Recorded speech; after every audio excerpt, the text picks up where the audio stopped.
I'm Nicole Lee from Twit and Before You Buy, and I'm reviewing this awesome Swingline Stack and Shred shredder.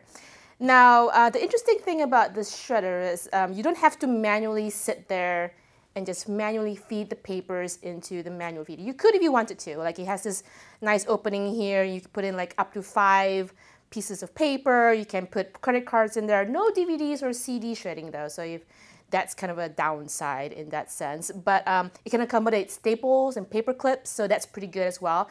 But the key feature of the Swingline Stack and Shred shredder is that you can stack up to 60 sheets of paper into this shredder. So what you do is you open up the little hatch right here, put in like up to 60 sheets of paper, and they can be stapled or clipped with a paper clip, not the big binder clips, but the smaller paper clips, and just close it, and it will just manually shred, no, not manual, but it will automatically shred all of those sheets of paper without you having to be there all the time. And that's an amazing thing if you run a small business or you have like a large stacks of paper like I do. So for most everyday shredding jobs, you can just lift up the lid and put in however many sheets of paper you want. But for special paper like glossy paper or special size paper, because this little bin container right here only holds like the regular letter sized paper. If you want like legal documents to shred those, you do have to still have to stand here and shred it manually. And what you do to really speed up the process is to move this little toggle here to the forward mode so that it just manually feeds it a little faster.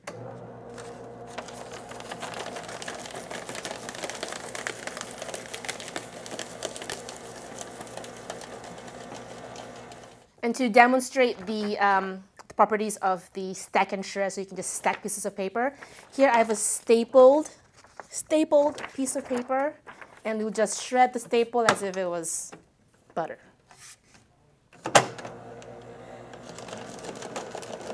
You can hear it working on those sheets of paper and the staples.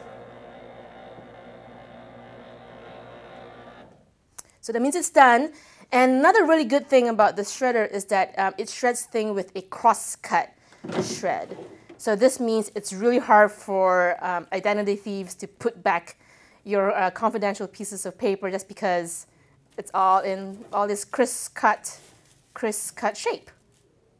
Now for the pros and cons of the Swingline Stack and Shred shredder. The pros, of course, is that you can stack up to 60 pieces of paper and it will shred all of them while you're not even there to manually feed those sheets of paper. They also sell up to 100 times. This is the 60x model, is a 100x model, which it's more expensive the higher up you go.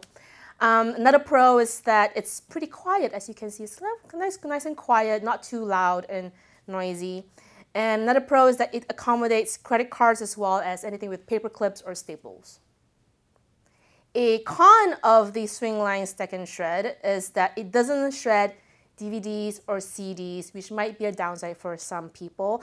And it's a little bit on the pricey side. The retail price of this 60x Stack and Shred shredder is around $300, but you can get it pretty cheap online. So shop around. Like, I got this particular model from Amazon for $170, which is about half the price. So that's pretty good. As for buy, try, or don't buy, I actually bought it with my own money, so I think it's a buy. It's a nice little shredder for big jobs, and if you're like me, you get tons of bills every month, and they're like easily 60x stacks high. It's a great thing to have, really convenient, and I say it's a buy.